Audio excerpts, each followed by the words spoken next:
Juicy langka. Mula sa puno. Lapit ng maubos. Yan. Ito ang masarap na langka kasi ang pangalan nito ay Mongolia. Mongolia.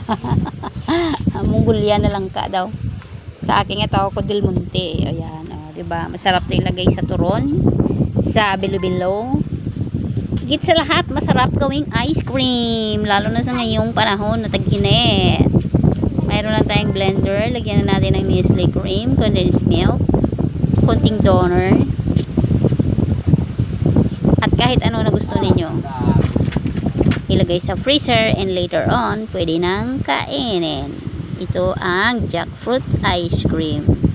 Pero para wala nang hassle, punitin mo na lang isa-isa at kainin ng diretso. Nguyain mo na para lasap ang sarap at tamis. In fairness, sobrang yummy.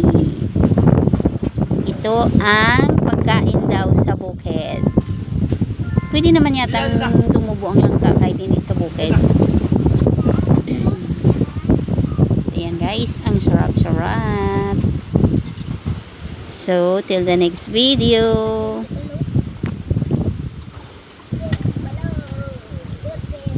God bless.